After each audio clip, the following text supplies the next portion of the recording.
네, 우리 누가복음 계속 보고 있는데 우리가 지난주에 누가복음 19장 1절부터 그 유명한 삭개오 이야기를 우리가 같이 보았습니다. 삭개오 어떤 사람이었습니까? 여리고성의 세리장이고 큰 부자였던 삭개오. 그런데 모든 사람이 죄인이라고 손가락질하고 경멸했던 그 삭개오가 예수님 만나고 나서 완전히 새로운 사람으로 변화되는 놀라운 이야기를 우리가 보았습니다. 삭개오가 만난 그 예수님은 내 마음을 진정으로 알아주는 주님이셨습니다. 그리고 나의 인생을 완전히 새롭게 해주시는 주님이셨습니다. 그렇게 변화된 그 삭개오의 모습을 보고 주님도 너무 기뻐하셨죠. 주님도 너무너무 기뻐하시면서 이렇게 말씀하셨습니다. 오늘 구원이 이 집에 이르렀으니 이 사람도 아브라함의 자손이로다 라고 기뻐하십니다. 그러면서 주님이 바로 이 땅에 오신 이유가 바로 이것을 위해 오셨다. 바로 이런 사람을 구원하려고 왔다라고 말씀하십니다. 10절에 보면 인자가 온 것은 잃어버린 자를 찾아 구원하려 합니다. 자, 여기까지가 삭개오 이야기입니다. 자, 그런데 우리는 삭개오 이야기가 여기서 끝난 줄 아는데, 이제 그러고 나서 그 집에 나온 줄 알았는데, 예수님 그 집에 나오질 않았습니다. 이어집니다. 자, 이렇게, 사람들은, 예수님이 오셔서 삭개오가 구원받는 모습을 보고, 구원을 선포하는 그 선포를 듣고 나서, 사람들은 예수님을 오해를 합니다. 무슨 오해를 했느냐? 11절 바로 이어서 보면, 11절 같이 한번 보겠습니다. 그들이 이 말을 듣고 있을 때 비유를 더하여 말씀하시니 이는 자기가 예루살렘에 가까이 오셨고 그들은 하나님의 나라가 당장에 나타날 줄로 생각합니다. 예수님은 지금 여리고를 지나서 이제 예루살렘에 입성하시는 겁니다. 마지막 주간이었습니다. 예루살렘에 입성하시게 되는 그 직전이었는데 사람들이 오해를 한 겁니다. 예수님이 삭개오 집에 들어오시더니 그 죄인이었던 삭개오를 구원하셨구나. 이걸 보고 유대인들이 지금 오해를 합니다. 자, 이제 예수님이 이제 여리고 지나면 예루살렘으로 들어가실 건데, 예루살렘 입성하실 건데, 오늘 삭개오를 구원한 것처럼 로마의 압제 가운데 있는 이 민족을 이제 구원하시겠구나. 이제 예루살렘 올라가시면 예수님이 정치적인 왕이 되셔서 당장에 하나님 나라를 이 땅에 이루겠구나. 이렇게 생각했다는 거죠. 삭개오의 집에 들어와서 삭개오의 가정을 구원한 것처럼 이제 예수님이 예루살렘에 들어가시면 이 나라를, 이 민족을 당장에 구원하실 것이다. 로마를 쓱 쫓아내고 하나님의 나라를 구약에 예언되어 있는 그 하나님의 메시아 왕국을 이룰 것이다. 이렇게 잘못 생각하고 있었어요. 예수님 그걸 아셨죠. 그들의 생각을 아시고 예수님이 한 가지 비유를 하신 것입니다. 내가 예루살렘 올라가서 왕이 되는 게 아니라는 거죠. 그 능력으로 이 나라를 해방해서 하나님 나라를 만들려고 이 땅에 온 것이 아니라는 거죠. 제자들은 지금 잔뜩 기대가 있습니다. 이제 왕이 되면 한 자리 차지하겠구나. 야, 오른쪽 왼쪽 다스리는 권세를 우리에게 주겠지. 오늘 주님은 그들의 이런 잘못된 생각을 하시고 오늘 삭개오의 집에서 하셨던 이야기가 오늘 이 문화의 비유 이야기입니다. 이 비유의 문화의 비유의 내용은 이렇죠. 어떤 귀인이 예수님의 비유로 이렇게 말씀하는 어떤 귀인이 왕위를 받으려고 헛날에 가게 되었는데 가기 전에 10명의 종을 불러서 한 문화씩 이렇게 돈을 맡기고 떠나게 되었다. 내가 올 때까지 이것으로 너희들 장사해라 라고 명령하고 떠납니다. 그런데 그 나라에는 그 귀인이 왕이 되는 것을 싫어하는 사람들이 있어서 다른 사절단을 또 뒤로 보내서 이 사람이 왕이 되는 우리는 싫습니다라고 막으려 했다는 거죠. 그럼에도 불구하고 결국 이 귀인은 왕위를 받아가지고 돌아왔습니다. 돌아와서 종들에게 다시 불러서 그 맡겼던 일들을 결산을 하게 됩니다. 내가 맡겼던 한 문화 그것을 뭐 했느냐. 그러자 한 사람은 그 한 문화로 10문화를 남겼습니다 라고 주인에게 내놓습니다. 그러자 주인은 충성된 종아, 착한 종아라고 칭찬하면서 너는 10거울을 다스려라 라고 권세를 줍니다. 또 다른 사람은 한 문화로 5문화 남겼습니다 라고 했더니 주인은 또 이제 5거울을 다스리는 권세를 줍니다. 그런데 또 한 사람은 한 문화를 수건에 다 싸두었다가 그걸 그대로 당신은 무서운 사람이라 두려워서 이거 그냥 그대로 가지고 왔습니다. 당신은 두지 않은 것을 취하고 심지 않은 것을 거두는 그런 분이십니다. 그래서 그대로 보관해서 가져왔습니다. 이 말을 듣고 이 말을 굉장히 주인을 모욕하는 말이죠. 당신은 고리되어 업자입니다. 이렇게 말한 거나 마찬가지죠. 주인은 그를 책망하면서 그 한 문화를 빼앗아서 10문화 남긴 자에게 주었다. 그리고 자신이 왕이 되는 것을 원치 않았던 그 원수들은 다 심판하게 되었다라는 이야기가 오늘 이 비유의 이야기입니다. 이 비유는 당시 이스라엘 사람들이 쉽게 이해할 수 있는 내용이었습니다. 당시 이스라엘은 노마의 속국 식민지였죠. 그래서 이스라엘의 왕이 되려면 노마로 가서 먼 나라에 가서 노마에 가서 왕으로 이렇게 인정받고 와야 됐습니다. 이렇게 임명을 받고 돌아와야지만 왕이 될 수가 있었습니다. 실제로 예수님 오시기 전에 몇십 년 전에 실제 이 사건이 있었습니다. 실제로 비슷한 사건이 있었는데 역사적 사건이 있었습니다. 예수님이 어렸을 때 헤롯 왕이 그 땅을 다스리고 있었는데 헤롯 왕이 죽습니다. 헤롯 왕이 죽고 나니까 왕자들 가운데 서로 왕위 다툼이 있겠죠. 그때 가장 유력했던 헤롯 아켈로가 왕이 되려고 로마로 가서 왕위를 받아오려고 했습니다. 근데 유대 사람들이 이 아켈로를 싫어했습니다. 그래서 50명의 사절단을 뒤로 보낸 겁니다. 로마로 보내서 우리는 이 아켈로가 우리의 왕이 되는 것을 원치 않습니다라고 항소를 합니다. 결국 이 아켈로는 돌아왔는데 통치권을 가지고 돌아왔지만 왕으로 임명되지 못하고 분봉왕으로 지역을 나누어서 4명의 왕자들 지역을 나누어서 분봉왕으로 유대 땅을 다스리게 됩니다. 그런 역사적 사건이 있었습니다. 아마 예수님은 그것도 염두에 두고 이런 비유를 하신 것 같습니다. 그 사람도 쉽게 들었던 사람들도 이해를 했을 겁니다. 자, 이 비유를 통해서 예수님은 나는 지금 왕이 되려고 예루살렘에 올라가는 게 아니라는 것을 알려주고 있는 것입니다. 예수님이 지금 예루살렘에 올라가는 이유는 뭡니까? 나는 잃어버린 자를 찾아 구원하려고 왔다. 십자가를 지려고 구원자로서 십자가를 지려고 지금 예루살렘에 올라가는 것입니다. 그러면서 예수님은 나중에 내가 다시 오게 될 텐데 그때는 만왕의 왕으로 심판주로 이 땅에 다시 오게 될 것이다. 그때까지 내가 다시 올 때까지 너희는 이 땅에서 어떻게 살아가야 할 것인지를 지금 말해주고 있는 비유라 할 것입니다. 그래서 오늘 비유에 나오는 이 귀인, 왕위를 받으러 가는 귀인은 예수님을 상징한다라고 말할 수 있을 것입니다. 예수님이 이 땅에 처음 오실 때는 십자가를 지고 우리 구원자로 십자가 지고 오셨지만 나중에 재림하러 오실 때는 다시 오실 때는 그때는 왕으로 오실 것입니다. 이 땅에 심판주로 오실 것입니다.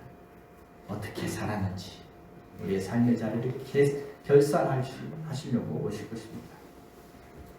자, 오늘 본문에 나오는 이 문화의 비유에서 만나는 주님은 어떤 분이십니까? 오늘 본문에 나오는 이 비유에서 우리는 예수님이 어떤 분이신 것을 알 수 있습니까? 네, 먼저는 주님은 공평하신 분이시다. 자비로우신 분이시다. 이 비유의 초점이 어디 있습니까? 우리 13절 같이 다시 한번 보겠습니다. 그 종 열을 불러 은하 10문화를 주며 이르되 내가 돌아올 때까지 장사하라 하니라. 10명의 종을 불러서 10문화, 은전이죠. 은전 10개를 줬다는 것은 뭘 말하겠습니까? 다 하나씩 나눠줬다는 그런 말이겠죠. 한 문화씩 나눠줬다는 것을 볼 수 있습니다. 여러분, 우리는 우리 문화 비유를 보면서 많은 사람들이 이 마태복음 5장에 나오는 그 유명한 달란트 비유하고 같은 비유 아닌가? 라고 이야기합니다. 근데 같은 비유가 아닙니다. 내용도 다르고 시기도 다릅니다. 이 10문화는 삭개오의 집에서 예루살렘 들어가기 전에 하신 말씀이고 달란트 비유는 예루살렘에 올라가서 예루살렘에서 하셨던 비유입니다. 내용도 다르죠. 달란트 비유에서는 몇 명입니까? 3명을 불렀죠. 종 3명을 불러가지고 5달란트, 2달란트, 1달란트 이렇게 바뀝니다. 근데 오늘 문화는 10명을 불러서 한 문화씩 이렇게 나눠줬다는 것입니다. 다시 말하면 달란트 비유에서 3명을 불렀다는 것은 많은 종들 중에서 특출난 사람 3명을 뽑아서 엄청난 금액의 달란트는 엄청난 10억이 넘거든요. 엄청난 금액을 이렇게 맡긴 겁니다. 특별한 사람을 뽑아가지고. 그런데 오늘 문화에서는 10명이라는 표현은 그냥 일반적인 사람들, 특별한 사람이 아니라 그냥 일반적인 사람들에게 다 기회를 줬다는 그런 말입니다. 달란트 비유에서는 5달란트, 2달란트, 1달란트 이렇게 차등 있게 줬지만은 오늘 문화에서는 그냥 차등 없이 구별 없이 똑같이 한 문화씩 이렇게 나눠준 것입니다. 다르죠. 사실 우리가 달란트 비유를 들을 때는 마음에 이런 불만이 생길 수가 있습니다. 누구는 5달란트고 누구는 2달란트고 누구는 1달란트만 주는가, 이런 마음이 생길 수 있습니다. 그래서 1달란트가 땅에 받은 사람이 땅에 묻어뒀다가 그냥 그대로 가져왔다는 말 들으면서 좀 이해가 되죠. 그렇지, 불만이 있었겠지. 시작이 다르잖아. 가위바위보에서 한 것도 아니고 무슨 내기리에서 했던 것도 아니고 아무거 없이 그냥 시작부터 누구는 5씩 누구는 2이고 누구는 하느냐. 이건 처음부터 잘못된 게임이고 잘못된 시작이다, 이런 생각이 들 수 있습니다. 우리도 그런 생각 가질 때 있죠. 쟤는 뭔데? 쟤 나보다 잘난 것도 없는 것 같은데 5을 주고 나는 왜 이것밖에? 불평이 생길 수 있습니다. 여러분 그런 생각 들 때가 없습니까? 내가 더 많이 노력한 것 같은데, 내가 더 열심히 한 것 같은데 왜 쟤는 별로 노력도 안 한 것 같은데, 왜 가진 게 너무 많아 쟤는. 이런 여러분 주변에 그런 사람 없나요? 그런 생각 드는 사람? 흔히들 그런 말도 많이 하죠. 기울어진 운동장. 게임이 다르다는 거죠. 시작부터. 불공평. 금수저니 누구는 금수저고 누구는 흙수저냐. 아빠 찬스 이런 말들을 우리가 합니다. 불공평하다는, 세상이 불공평하다는 거죠. 똑같은 출발선이 아니라는 거죠. 그래서 불만스럽기도 하고 또 뭔가 억울하기도 합니다. 그런데 오늘 이 문화의 비유는 이런 차별이 없습니다. 다 공평하게 한 문화씩 나눠주고 또 시간도 똑같이 내가 돌아올 때까지 그 시간 안에 똑같은 시간도 주고 있습니다. 공평하게 기회를 줍니다. 차등이 없습니다. 차별이 없습니다. 똑같은 한 문화를 주고 똑같은 시간과 기회를 줍니다. 똑같은 것을 부탁하며 똑같은 일을 맡깁니다. 장사해보라는 것, 자유롭게 해보라는 것입니다. 출발선이 같습니다. 기울어진 운동장이 아니라 공평한 운동장에서 게임을 해보라는 거죠. 그럼 오늘 문화의 비유에서 만나는 주님은 바로 이렇게 차별이 없으신 주님, 공평하신 하나님이신 것을 깨닫게 됩니다.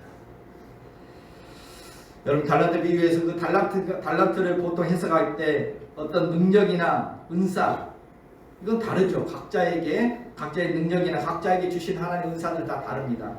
그러나 오늘 이 문화의 비유에서 나오는 이 문화, 이것은 차등 없이 모든 사람에게 똑같이 주어진 것들입니다. 어떤 것들이 있을까요? 우리에게 시간은 다 똑같이 주어졌죠. 우리에게 생명 똑같이 다 주셨습니다. 우리에게 다 복음을 주셨습니다. 복음을 다 맡기고 가셨습니다. 우리에게 하나님의 자녀된 권세를 똑같이 다 주셨습니다.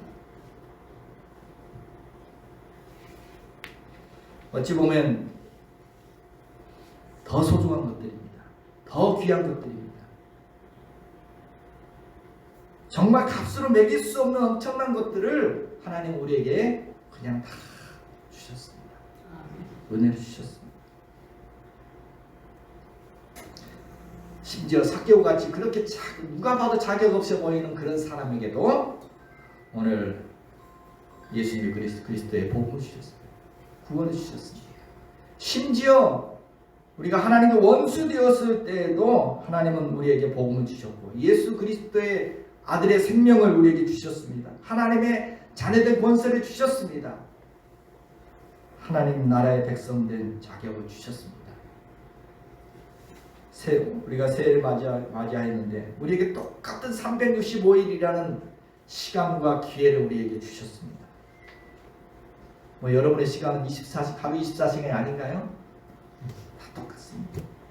뭐 각자 시간의 느낌은 다르겠지만 나이 들수록 뭐 빨리 간다고 그러지만 느낌은 다르겠지만 다 똑같습니다. 한국 사람이든 미국 사람이든 24시간 공평하게 똑같은 시간, 똑같은 기회를 하나님은 주셨습니다.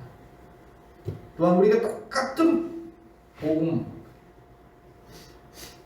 복음을 주셨고 복음 전도의 사명을 똑같이 우리 모두에게 다 주셨습니다. 하나님은 이런 면에서 오늘 문화를 주신 것처럼 공평하신 하나님, 차별이 없으신 더 귀하고 귀한 것들은 다 똑같이 주셨습니다. 우리가 보았던 누가복음 14장에 나오던 큰 잔치에 비유해서도 우리가 보았지만 주인이 종들에게 차별 없이 다 초대하라고 하지 않습니까? 어떤 사람까지 종들에게 빨리 시내와 거리와 골목으로 나가서 가난한 자들, 몸이 불편한 자들, 맹인들, 저는 자들 다 데리고 오라는 거죠. 세상은 이런 사람들은 거듭도 보지도 않습니다. 세상은 잘난 사람들, 가진 사람들, 힘 있는 사람을 대우하고 힘없고 못난 사람들은 차별을 하지만 그래서 참 서럽기도 하고 참 눈물 나기도 하고 억울하기도 하지만 오늘 우리 하나님은 가난한 자들, 오늘 이렇게 약한 자들, 병든 자들, 이런 사람들, 세상에 도리어 차별받고 있는 사람들을 도리어 다 부르셨다는 것입니다. 누구든지 복음의 문을 열어놓고 누구든지 예수 그리스도를 믿으면 누구든지 천국을 소유하게 될 것이고 누구든지 예수 믿으면 하나님의 자녀가 되는 권세를 다 주신다는 것입니다. 아멘. 도리어 하나님이 세상에 차별받는 사람들의 편이 되어주시는 하나님이시다. 성경이 말하는 하나님은 그런 분이시죠. 그래서 고아의 아버지가 되어주시고 과부의 재판장이 되어주신 분이 하나님이시다. 아멘. 힘없는 사람들, 의지할 데 없는 고아와 같은 사람들, 힘없는 억울함을 당하는 과부와 같은 사람들의 편이 되어주시고 그런 자의 하나님이 되어주시는 그런 하나님이시다. 그래서 내성마비 장애로 세상에 참 억울할 게 많았을 것 같았던 그런 성령의 시인은 너무나 약했던 이 성령의 시인은 이렇게 노래하고 있죠. 우리가 잘 아는 찬양이 있죠.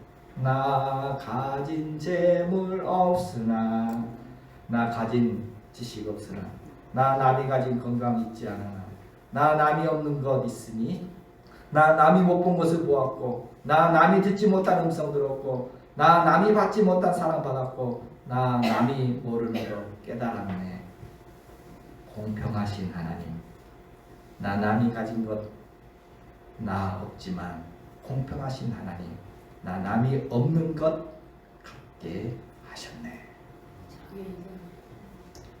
온몸이 뒤틀려 있는 그런 몸으로 비록 가진 것 없고 지식도 없고 건강도 없고 부족한 거 많지만 부족한 자이지만 하나님이 나에게 남이 없는 것, 남이 보지 못한 것, 남이 듣지 못한 그런 하나님의 사랑과 은혜와 그 놀라운 복음을 자기에게 주셨다는 것입니다.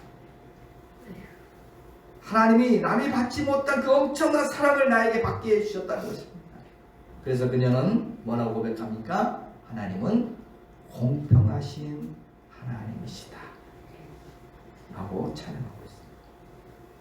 물론 이 성령의 시인도 과거에는 자신의 그 모습을 대단히 많이 원망을 했다고 합니다. 그러겠죠. 하나님, 나도 저들처럼 저렇게 걷고 싶습니다. 뭐 잘나기를 바라는 거 아닙니다. 그냥 정상이고 싶습니다. 하나님 왜 나를 이렇게 만들으셨나요? 너무 불공평하십니다. 이렇게 원망했던 그녀가 예수님 만나고 하나님의 사랑을 제대로 깨닫게 된 이후로 이제 뭐라고 고백한다고요? 공평하신 하나님이시다. 이렇게 노래하고 이렇게 간증하고 있는 것을 봅니다. 여러분 사무엘상 16장에 보면 사무엘 선지자가 이스라엘 2대 왕을 세우려고 이스라엘 왕이 될 사람을 인물을 찾아서 이새의 집을 찾아갔습니다. 이새의 아들 중에서 왕이 될 인물에게 기름 부으려고. 이새에게 8명의 아들이 있었죠. 사무엘 선지자가 오니까 이새가 자기 아들들을 사무엘 선지자 앞에 한 명씩 지나가게 합니다. 우리 지금 오디션 본 겁니다. 왕이 될 인물. 첫째 아들 잘났죠. 키도 크고. 이게 다 지나가는데, 그런데 이 8명 아들 중에서 한 명은 안 불렀어요. 막내 누구죠? 다윗. 이 막내는 너는 양치고 있어. 들로 보내버렸습니다. 차별되었죠. 아버지 눈에 쟤는 안 돼. 아버지 눈에 벌써 쟤는 안 돼. 저는 왕으로 하나님 택한 사람 일리가 없어. 혼자 양치고 있었습니다. 그런데 하나님 어떻게 하십니까? 하나님께서 사무엘 선지자에게 막내 데려오게 다윗을 찾으십니다. 다윗이 올 때까지 사무엘은 꼼짝 못하고 기다리게 만드셨습니다. 오디션 끝내지 마라. 똑같이 기회를 주셨습니다. 도리어 가장 부족하게 보이는 이 다윗을 하나님은 나는 외모를 보지 않는다, 중심을 본다라고 다윗에게 그를 택하여 기름 붓게 하셨습니다. 하나님 이런 분이십니다. 저 같은 사람 여기 서 있지 않습니까? 저도 마찬가지입니다. 똑같은 기회를 주시지 않는다면, 하나님만의 차별하시는 하나님이셨고 정말 세상적인 그런 눈으로 보시는 하나님이셨다면 저는 이 자리에 있을 수가 없는 사람입니다. 여러분, 하나님은 차별이 없으신 하나님이신 줄 믿습니다. 아멘. 하나님은 공평하신 하나님이신 줄 믿습니다. 아멘. 여러분 365일 받으셨죠? 똑같이 24시간 받으셨죠? 여러분, 또한 오늘 문화의 비유에서 만나는 주님은 어떤 분이십니까? 오늘 주님은 어떤 성과보다, 결과보다 신실한 사람을 기뻐하시는 하나님이신 것을 보게 됩니다. 15절 같이 한번 보겠습니다. 귀인이 왕위를 받아가지고 돌아와서 은하를 준 종들이 각각 어떻게 장사하였는지를 알고자 하여 그들을 부르니, 귀인이 왕위를 받아가지고 와서 제일 먼저 한 일이 뭡니까? 우리 같으면 자기를 막 거역하고 뒤로 막 사절단을 보내서 왕을 반대하고 그랬던 무리들이 있었다는 걸 생각하면 이를 가고 왔을 때 내가 왕이 되는 보자 그래서 가서 그냥 그들 먼저 불러서 뭔가 조치를 취했을 것인데, 근데 사실 이 귀인은 이것은 맨 나중에 합니다. 그리고 제일 먼저 첫 번째로 했던 게 뭡니까? 이 주인의 관심은 뭐였습니까? 이 10명의 종들이 어떻게 했나, 이게 제일 먼저 이 10명의 그들이 자기가 신임했던 그 10명의 종들을 먼저 불렀습니다. 그리고 뭘 물어봅니까? 얼마 남겼어 물어봅니까? 얼마나 벌었어? 이거 묻습니까? 아니죠. 각각 어떻게 장사했는지를 물었다는 것입니다. 여러분, 얼마를 물어보는 것과 어떻게를 물어보는 것은 다른 것입니다. 이 귀인이 만약 종들이 얼마를 벌었는지 그 성과에 관심이 있었다면 물어볼 필요가 없습니다. 다 내놔. 그냥 눈으로 보면 확인하면 끝입니다. 그런데 어떻게 장사했느냐는 들어봐야 됩니다. 어떻게 했는지는 들어봐야 합니다. 성과 여부와 관계없이 어떻게 했는지에 주인의 관심이 있었습니다.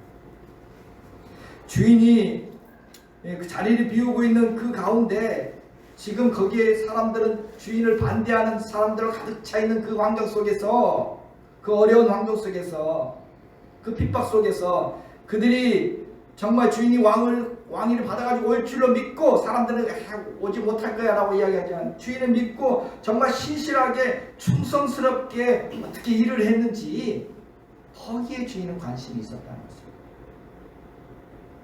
그래서 주인의 칭찬도 들어보십시오. 뭘 칭찬합니까? 많이 벌었다고 칭찬하는 겁니까? 17절에 보면 주인이 이르되 잘하였다 착한 종이여, 네가 지극히 작은 것에 충성하였으니 10골의 번세를 차지하라. 착한 종이라고 칭찬합니다. 지극히 작은 것에 충성했다고 칭찬합니다. 원어로 보니까 이 착하다는 단어는 아가도스라는 단어인데 선하다, 훌륭하다, 그 댐댐이가 선하고 훌륭하다는 것입니다. 충성하다는 말은 피스토스라는 단어인데 믿을만하다, 신실하다, 신임할 만하다. 그런 뜻. 그래서 내가 믿고 열 거울의 권세를 너에게. 주인은 지금 믿을 만한 사람을 찾고 있습니다. 정말 성실하고 그 태도와 자세, 그 댐댐이를 지금 칭찬하고 있습니다. 그래서 상으로 열 거울을 다스리다. 믿고 내가 너에게 맡기겠다. 나와 함께 이제 통치하자라고 하는 것입니다. 주인의 관심은 성과가 아닙니다. 얼마나 남겼는지가 아닙니다. 어떻게 했느냐. 정말 이 사람이 정말 믿을 만한 사람인지, 충직한 충신인지. 사람들이 이렇게 반대하는 사람들이 많은데 그 중에서 이 사람이 정말 믿을 만한 사람인지 그 사람에 관심이 있었던 것입니다. 그래서 조금씩 맡겨놓고 그 한 문화, 우리나라식으로 하면 이 한 문화는 얼마 정도 되냐면 100일 동안 일할 흡사 정도 됩니다. 한 800만 원 정도 될까요? 장사하기 충분한 돈은 아니죠. 800만 받고 여러분 사업해보라고 뭐 하겠습니까? 근데 그 조금씩 맡겨놓으면서 그걸로 지금 어떻게 하는지를 테스트한 거예요. 테스트. 이 사람 정말 내가 믿고 쓸만한 사람인지, 충직한 사람인지, 어떤 사람인지 알고자 했던 것입니다. 이게 주인의 관심이에요. 근데 종들은 잘 모르죠. 종들은 주인이 그런 마음 가지고 물어보는지 모르고 뭐라고 대답합니까? 어떻게 장사하느냐 물어봤더니 뭐라고 대답해요? 주인이여, 당신의 한 문화로 네 10문화 남겼습니다. 이 대답합니다. 저 5문화 남겼습니다. 만들었습니다. 이렇게 대답하죠. 어떻게 장사하느냐라고 물었는데 그들은 얼마 남겼는지를 말합니다. 자신들의 성과, 성과를 막 자랑하듯이 이렇게 막 이야기하기 바쁘죠. 이게 사람들의 마음입니다. 하나님 저거만 이렇게 했습니다. 이렇게 대단하게 했습니다. 사람들의 관심은 성과입니다. 열매를 얼마나 맺느냐, 매출이 얼마냐, 매출 얼마야, 얼마나 고생했는지 어떻게 장사했는지 관심 없고 매출 얼마야, 결과예요. 성공. 그래서 결과가 좋으면 우쭐하고 결과가 좀 안 좋으면 얼마나 땀을 흘리는지 관계없이 결과가 안 좋으면 낙심하고 기가 죽고. 여러분, 그러나 하나님의 관심은 다르십니다. 우리를 바라보시는 하나님의 관심은 다르십니다. 하나님은 성과가 아니라 그 사람에게 관심이 있으십니다. 어떤 사람인지, 정말 신실하고 믿을 만한 사람인지, 정말 믿고 맡길 만한 사람인지를 보기를 원하신다는 것입니다. 예를 들어서 어떤 선교사가 이스라엘권에서 그 핍박이 심한 이스라엘권에 가서 선교를 합니다. 정말 그 핍박 가운데 정말 열심히 해보려고 했는데 그렇게 한 20년 선교했는데도 별 열매가 없습니다. 그래서 지금 굉장히 낙심되어 가지고 있습니다. 주님 앞에 내가 설 면목이 없습니다. 자, 그런 선교사가 있다면 주님은 뭐라고 말할까요? 성경에 빗대어 보면은 바로 그런 분을 향해서는 잘하였다, 착하고 충성된 종아, 칭찬할 것입니다.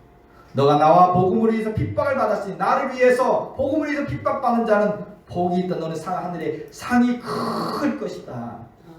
라고 인정해 주실 것입니다. 근데 반대로 열매를 막 교회를 크게 세웠습니다. 거창하게 선교사를 했습니다. 그런데 하나님 보시기에 신실하지 못했습니다. 자기 욕심을 채우는데 급급했습니다. 그럼 뭐라 하실까요? 성과 많이 거뒀다 이거 아니죠. 악한 종아 하실 것입니다. 하나님 보시면 좀 다르십니다. 케네디 베일리는 그가 쓴 책 중동의 눈으로 본 예수에서 오늘 이 비유에 대해서 오늘 주인은 종들에게 보고자 했던 것은 이것이다 라고 이렇게 설명했습니다. 주인 종들에게 보고자 했던 것이 이거다. 뭐냐? 많은 이들이 나를 거부하고 내 통치를 거부하는 세상에서 너희가 나 없는 동안에 그런 위협들을 무릅쓰면서 너희 자신이 나의 충성스러운 종임을 공개적으로 선언할 수 있겠느냐? 나는 그걸 보기를 원한다. 지금 많은 사람들이 다 반대하고 위협하고 있는 이런 상황 속에서 내가 없는 동안에 너가 진짜 추서스러운 종이라는 것을 많은 사람들 앞에 공개적으로 선언할 수 있느냐. 이걸 지금 보기를 원했다는 거죠. 여러분, 이 질문은 오늘 예수 그리스도를 믿고 따라가는 오늘 우리에게도 동일하게 던져진 질문인 줄로 믿습니다. 아멘. 예수님의 초림과 재림 사이에 우리는 살아가고 있습니다. 예수님 다시 오시기를 기다리며 살아갑니다. 그런데 세상은, 여러분, 우리가 사는 세상은 만만치 않죠. 점점 더 예수님을 부인하고 있습니다. 하나님의 통치를 대적하고 있습니다. 세상은 주님의 몸된 교회를 비난하고 헐뜯고 있습니다. 반대가 많죠. 예수 믿는 오늘 우리에게 적대적이 되어가고 있는 오늘 우리의 현실을 보죠. 여러분 안 보시나요? 특별히 우리가 코로나 이후에 정말 세상은 교회와 또 믿는 사람들 향해 더 냉소적이 되어졌고 노골적으로 적대시하고 있는 것을 봅니다. 우리에게 묻습니다. 그런 상황 속에서 내가 올 때까지 다시 오실 예수 그리스도를 바라보면서 정말 신실하게 믿음을 지키며 살아갈 수 있느냐? 너희들의 그 삶의 현장 속에서 오직 예수님만이 나의 주님이시며 예수님이 다시 오실 것을 믿고 공개적으로 고백하며 살아갈 수 있느냐? 일터에서, 직장에서 나는 그리스도인입니다. 나는 하나님 있는 사람입니다. 나는 교회에 나가는 신자입니다. 라고 고백하며 살아가고 있느냐? 오늘 그런 사람을 보기를 원한다. 묻고 계신 것입니다. 오늘 열문화 위에서 첫째와 두 번째 종은 그 어려운 상황 속에서도 열심히 장사를 했다는 겁니다. 그 핍박과 그 어려움 속에서도 그들은 주인이 반드시 왕위를 받아오실 것이다 믿고 신뢰하면서 신실한 믿음으로 그들은 살아냈다는 것입니다. 오늘 주님은 오늘 우리에게 어떤 사역의 성과보다 바로 우리의 믿음을 보기를 원하시고 그 믿음의 사람을 찾으십니다. 신실한 사람을 기뻐하십니다. 오늘 우리 그리스도인의 모습이 이러한 신실한 모습이기를 원하신다는 것입니다. 아멘. 오늘과 같이 이렇게 예수 그리스도를 미워하고 하나님 말씀의 가치를 적대하는 이러한 삶의 현장 속에서 오늘 또 다시 오실 예수님에 향한 신실한 믿음으로 하나님 나라를 소망하며 살아가는 저와 여러분의 삶이 되어야 할 줄로 믿습니다. 아멘. 작은 예수로 직장과 일터 속에서 예수를 증거하는 참된 그리스도인이 되어야 할 줄로 믿습니다. 아멘. 이처럼 주님은 어떤 성과보다 우리가 어떤 사람인지에 더 관심이 있으십니다. 주님은 신실한 사람, 믿음으로 살아가는 사람을 기뻐하시는 줄로 믿습니다. 아멘. 자, 그러므로 오늘 우리는 주님 오심을 기다리면서 주님 오실 때까지 어떻게 살아가야 하겠습니까? 올 한 해 어떻게 살아가야 할까요? 우리에게 맡겨진 것들 충실하게 살아가야 할 줄 믿습니다. 여러분, 달란트 비유하고 문화의 비유의 공통점이 있습니다. 달란트 비유와 문화의 비유의 공통점은 주님이 반드시 오신다는 거예요. 주인이 반드시 온다는 것입니다. 그리고 오면은 반드시 우리의 삶을 결산하신다는 것입니다. 이 두 가지는 똑같습니다. 뭐 차별적으로 맡겨진 인사든지 아니면 똑같이 맡겨진 기회와 복음과 이런 것들인지 간에 주님은 반드시 오실 것이고 반드시 계산하실 것입니다. 우리가 주님 앞에 섰을 때 주님은 우리에게 너 얼마나 남겼어? 얼마나 성공했어? 이런 거 묻지 않으실 것입니다. 우리가 세상에서 얼마나 큰 무슨 업적을 남겼는지 묻지 않으실 것입니다. 무슨 대단한 일을 했느냐? 무슨 큰 교회를 세우고 섬겼느냐? 이건 묻지 않으십니다. 주님은 오늘 우리에게 내가 너에게 맡긴 그 작은 일에 충성했느냐 물으실 것입니다. 얼마나 그 일을 소중하게 여기고 아니 나 이게 뭡니까 이게 가지고 뭐하라는 이게 아니라 아무리 작은 것을 맡겼다 할지라도 그것을 소중히 여기고 그 일을 신실하게 감당했느냐 물으실 것입니다. 오늘 한 문화를 수건에 싸뒀던 사람, 그 종에게 주인은 이야기해요. 차라리 은행에 맡기지 그랬느냐. 무슨 말입니까? 저 뭐라도 좀 해보지 그랬느냐. 아무것도 안 했냐라는 것을 책망하고 있는 것입니다. 도리어 그 종은 뭐라고 핑계댑니까? 이거 다 주인 때문입니다. 주인이 너무 무서운 분이기 때문에 야단 맞을까봐 그랬습니다. 주인은 뭐 두지 않은 데서 거두고 심지 않은 데서 거두시는 그런 그렇게 혹평까지 하면서 주인 때문에 그렇다고 지금 핑계 원인을 돌립니다. 여러분 우리가 믿는 하나님이 무서운 하나님 아니십니다. 여러분 믿는 하나님은 무서운 하나님입니까? 잘못했다고 막 책망하시고 막 그래서 뭐 무서워서 아무것도 시도를 못하고 있습니까? 실패했다고 그 한문하게 잃어버릴까봐 그런 잃어버렸다고 그 결과 보고 책망하실 그런 하나님이 아니십니다. 하나님은 뭔가 열심히 하다 잃어버렸다 할지라도 도리어 잘했다 충성된 종아라고 칭찬해 주실 것입니다. 실패할까봐 두려워서 야단 맞을까봐 두려워서 아무것도 안 하는 것 그것이 바로 책망받을 문제라는 거죠. 하나님은 오늘 또 우리가 얼마나 성실하게 충성스럽게 신실하게 맡기는 일을 하는지를 보기를 원하십니다. 아멘. 그래서 맡은 자에게 뭘 구하시느냐? 맡은 자에게 뭘 구하신다고요? 맡은 자에게 구할 것은 충성이니라. 맡은 자에게 무슨 많은 결과를 구하는 게 아닙니다. 충성, 신실함을 요구하십니다. 하나님 우리에게 시간을 맡기시고 우리에게 복음을 맡기시고 우리에게 어떤 사역을 맡기시고 우리에게 시간과 그런 기회를 주시고 우리에게 이게 맡기신 것은 그걸 가지고 막 자랑하라고 맡긴 것이 아닙니다. 그것으로 장사하라는 것입니다. 어떤 무슨 성패나 어떤 결과를 너무 신경 쓰지 말고 그 맡겨진 그것을 소중히 여기면서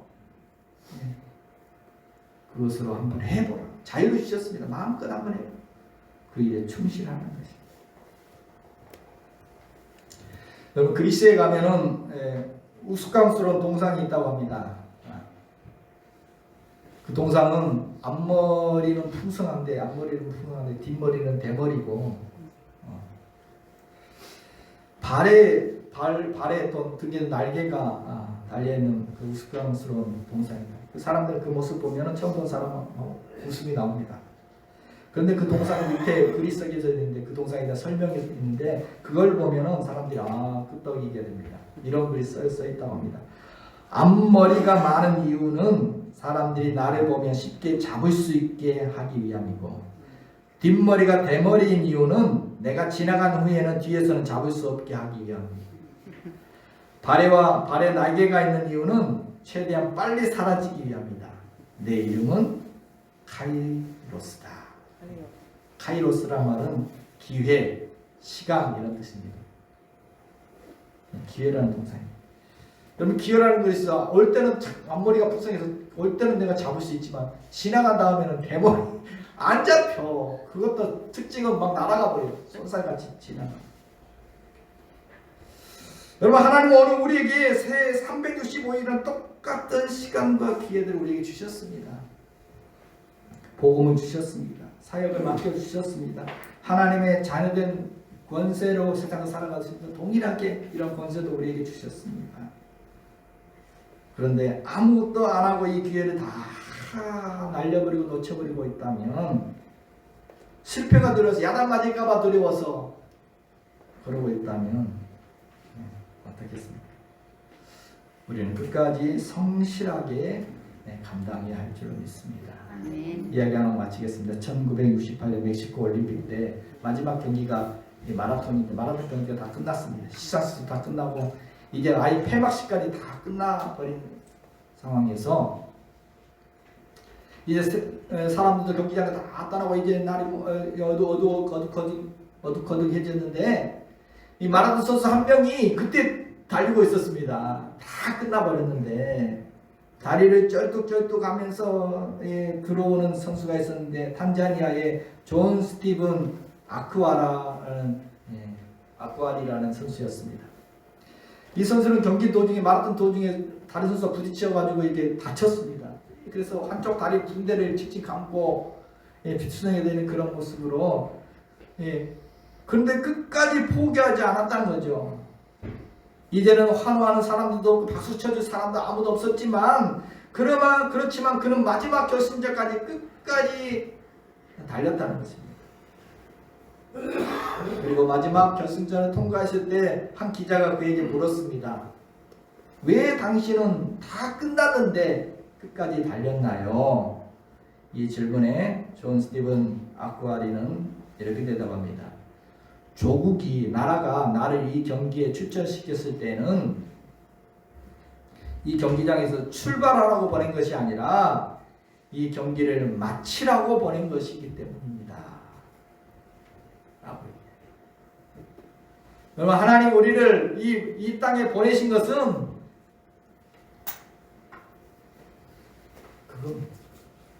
여러분, 지금 우리의 이 모습이 결론 아닙니다. 주님이 끝이라고 해야 끝인 것입니다. 주님 오실 때까지 우리는 경기는 계속될 것입니다. 주님 오실 때까지 주님이 내게 맡기신 한무나 우리에게 맡기신 그런 기회와 시간, 믿음, 사역, 복음, 사명들, 혹 그것이 나는 왜 이거 맡기냐 아무리 작아 보인다 할지라도 우리는 끝까지 충성을 다해야 할 줄로 믿습니다. 아멘. 내게 맡겨주신 것 누가 알아주지 않아도 끝까지 신실하게 감당해 나아갈 때 주님이 알아주실 것입니다. 아멘. 사랑하는 아들아, 사랑하는 딸아,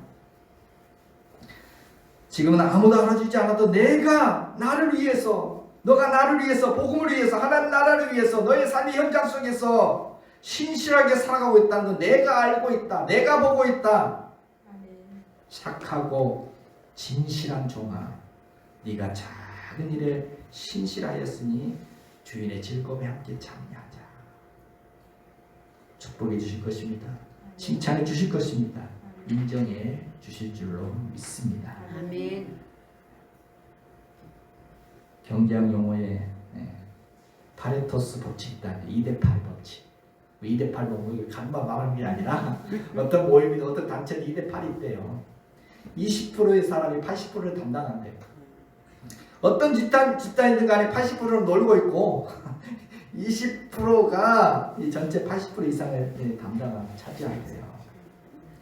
그래서 그러면 열심히 일하는 그 20%를 따로 딱 떼어가지고 이 잘한 사람들만 딱 떼어놔도 그 중에 또 2대8이 나는데요. 또 거기에 또 이제 됐다. 20% 2대8. 여러분은 오늘 10명의 사람을 맡겼죠. 칭찬받은 사람 몇 명? 2명 칭찬받았습니다. 2대8이죠. 2명 칭찬받았습니다. 저와 여러분은 칭찬받은 20%에 속하는 신실한 그리스도인으로 살아갈 수 있기를 주님의 이름으로 축복해 드립니다. 아멘.